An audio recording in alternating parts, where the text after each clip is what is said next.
ఒకప్పుడు ఒక పెద్ద అందమైన అడవి ఉండేది. ఆ అడవిలో పచ్చని చెట్లు, చల్లని గాలి, పక్షుల కిలకిలారావాలు, చిన్న చిన్న జంతువులు ఆనందంగా జీవించేవి. కాని ఆ అడవిలో ఒక చాలా బలమైన సింహం ఉండేది. అది తన బలం మీద చాలా గర్వంగా ఉండేది. తనకంటే బలమైనది ఎవ్వరూ లేరని అనుకునేది. ప్రతిరోజూ అడవిలో తిరుగుతూ చిన్న జంతువులను భయపెడుతూ వాళ్లను ఇబ్బంది పెట్టేది. పాపం అడవిలోని జంతువులందరూ ఎప్పుడూ భయంతో జీవించేవారు. ఒకరోజు అడవిలోని అన్ని జంతువులు ఒకచోట చేరాయి. జింకలు, కోతులు, కుందేళ్లు అందరూ కలిసి చాలా బాధగా మాట్లాడుకున్నారు. ఇలా భయపడుతూ ఎప్పటికీ జీవించలేం, ఏదైనా పరిష్కారం కనుక్కోవాలి అని నిర్ణయించారు. చివరికి ఒక నిర్ణయం తీసుకున్నారు. రోజూ ఒక జంతువు సింహం దగ్గరకు వెళ్లాలని, అప్పుడు మిగతా జంతువులను సింహం ఇబ్బంది పెట్టదని అనుకున్నారు. అందరూ ఆ నిర్ణయానికి అంగీకరించారు. కొన్ని రోజుల తర్వాత ఒకరోజు చిన్న కుందేలు వంతు వచ్చింది.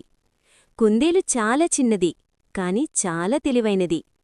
అది భయపడకుండా, బలంతో కాదు, తెలివితో ఈ సమస్యను పరిష్కరించాలి అని ఒక మంచి ఆలోచన చేసింది.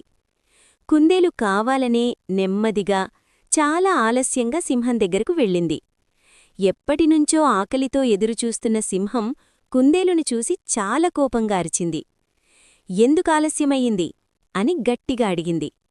కుందేలు భయపడినట్లు నటిస్తూ మెల్లగా చెప్పింది, మహారాజా, మీ దగ్గరకు వస్తుంటే మధ్యలో ఇంకో సింహం నన్ను ఆపింది.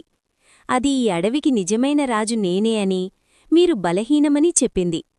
ఇది విన్న సింహం కోపంతో మండిపోయింది. దాని కళ్లలో కోపం మెరిపించింది. నాకంటే బలమైన సింహం ఈ అడవిలో ఉండా? అదెక్కడుంది? వెంటనే చూపించు అని గట్టిగా అరిచింది. కుందేలు మెల్లగా, రండి మహారాజా, నేను చూపిస్తాను అని చెప్పింది. కుందేలు సింహాన్ని అడవిలోని ఒక పాత బావి దగ్గరకు తీసుకెళ్ళింది. మహారాజా, ఆ సింహం ఈ బావిలో ఉంది అని చెప్పింది. సింహం బావిలోకి తొంగిచూసింది. అందులో తన ప్రతిబింబం కనిపించింది. అది నిజంగానే ఇంకో సింహం అనుకుంది. సింహం గట్టిగా గర్జించింది. బావిలోని ప్రతిబింబం కూడా గర్జించినట్లు కనిపించింది. ఇంకా కోపంతో సింహం ఆలోచించకుండా బావిలోకి దూకింది. అలా గర్వంతో ఉన్న సింహం నుంచి అడవిలోని జంతువులందరూ విముక్తి పొందారు. అందరూ చాలా సంతోషపడ్డారు. చిన్న కుందేలు తెలివిని మెచ్చుకున్నారు. ఆ రోజునుండి అడవిలో మళ్లీ ఆనందం నిండిపోయింది. జంతువులందరూ భయం లేకుండా సంతోషంగా జీవించసాగారు. అప్పుడు కుందేలు ఇలా చెబుతుంది, బలం కన్నా ఎలివి గొప్పది. తెలివిగా ఆలోచిస్తే ఏ సమస్యనైనా జయించవచ్చు. Bye-bye! Like, share, and subscribe!